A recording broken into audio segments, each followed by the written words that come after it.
1-0 result হলো, কিন্তু কোথাও কি মনে হচ্ছে আজকে একটু আন্ডার পারফর্ম হয়েছে টিমটা?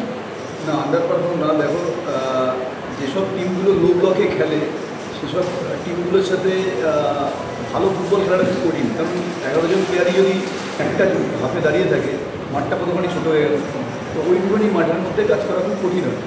তার ফলেও ওইটা করার পরেও আমরা অনেকগুলো চান্স ওপেন করেছি। আমরা চান্সগুলো যদি অ্যাভেল করতে পারতাম, যদি ফার্স্ট হাফে আশিকের চান্সটা যদি আমরা অ্যাভেল করতে পারতাম, বা সেকেন্ড হাফে যে দুটো মিস করবো, তাহলে অনেক আগে রেজাল্ট হয়ে যেত। রেজাল্টটা যখন স্কোরটা যদি বড় হয়ে যেত তখন খেলাটা অনেক ইজি হয়ে যেত।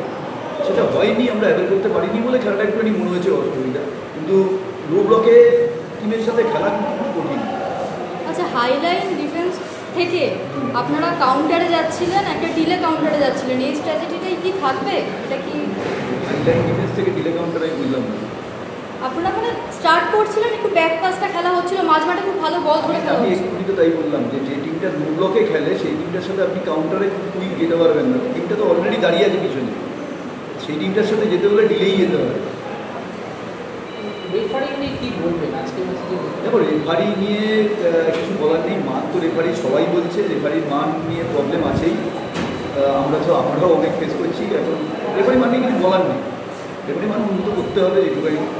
তবে আজকে মোটামুটি ঠিকঠাক খেলিয়েছে, এইটুখানি বলার আগে। ম্যাচের পর যেটা হলো, একটা অনুপ্রেরিত ঘটনা ঘটলো, সেটা কি হওয়া উচিত? এরকম এইসব দেখো, ডিসিশানগুলো খুব বলা কঠিন। যতক্ষণ না তুমি গিয়ে ভিডিওতে দেখছো কি হচ্ছে না হচ্ছে, বলা কঠিন। আমরা মনে করছি যে বলটা ট্যাকেল হয়েছে, বলে ট্যাকেল হয়েছে। যেমন আমরা ফার্স্ট বলটা যেটা দেবজিৎকে দিল, আমাদের মনে হয়েছে বলে ট্যাকেল হয়েছে, কিন্তু রেফারির মনে হয়েছে যেটা বলে ট্যাকেল হয়নি। দ্বিতীয়টা রেফারি আবার ঠিক ডিসিশান নিয়েছে। যাই হোক, এরকম ডিসিশানগুলো যতক্ষণ না ভিডিও দেখছি বলা যায় না, থেকে দেখা যায় না। তবে রেফারি মান যে ঠিক হচ্ছে না সেটা তো বলাই বাহুল্য। সেটা তো আমরা প্রত্যেক ম্যাচে সবার সাথে কারোর সাথে করছি না। মানে কালীঘাট তো এমন কিছু কঠিন টিম না, টিম লিস্টে টেবিলে এমন কিছু ভালো জায়গাতেও নেই।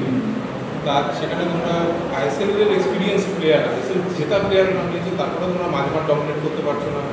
না, মাঝমাঠ ডমিনেট করতে পারিনি, এটা কিন্তু মনে হয় ঠিক কথা নয়। মাঝমাঠ আমরা ডমিনেট করেছি, আমরা চান্সেস ওপেন বেশি করতে পারিনি, কিন্তু যেটুকুনি চান্সেস ওপেন করেছি সেটুকুনিও যদি আমরা গোলে কনভার্ট করতে পারতাম, রেজাল্টটা হয়তো আজকে 4-0 বা 3-0 হতে পারত। দুটো একটাই গোল হয়েছে, আরেকটাই গোল করতে পারবে না, একটা বিজয় মিস করেছে, এদিকে একটা আশিক মিস করেছে। ফার্স্ট হাফে আরেকটা চান্স ওপেন হয়েছে ফার্স্ট হাফে। সুতরাং মানে এইগুলো একদম ওপেন নেট আর কি, যেখান থেকে গোল করাই মানে জেসিনের না থাকা বা স্ট্রাইকারের অ্যাভেলেবিলিটা না থাকায় আমাদের কিছু প্রবলেম হচ্ছেই। প্রপার স্ট্রাইকারে ডেভিড যতদিন থাকছে, যে কটা ম্যাচে থেকেছে আমরা ঠিকঠাক খেলেছি। ডেভিড না থাকলে, জেসিন না থাকলে প্রবলেম তো হচ্ছেই। জেসিন একটা হাই পারফর্মার, একটা প্লেয়ার, ও না থাকা তো ডিফারেন্স করবেই। ও থাকা না থাকার মধ্যে অনেক ডিফারেন্স তো থাকবেই। তবে এরকম তো চোটাঘাত থাকবেই, কার্ড সমস্যা থাকবেই, সেগুলো নিয়েই তো চলতে হবে। এই যে তোমাদের একটা অবস্থান একটু নড়বড়ে ছিল, মানে টপ সিটে শেষ করার জায়গাটা থেকে, সেখান থেকে আজকে 3 পয়েন্ট এলো, যাই করে এলো, সেটা তোমাদের জন্য কতটা সত্যি? হ্যাঁ, সত্যিই ভালো। আমাদের এখন তো আর পিছনে তাকানোর কোনো জায়গা নেই। ড্র বা লস আমরা লিগ থেকে আউট, সুতরাং এখন আর পিছনে তাকানোর দরকার জায়গা নেই। এবং একটা বাজে জায়গা থেকে আজকের উইনটা অবভিয়াসলি কনফিডেন্স বাড়াবে টিম।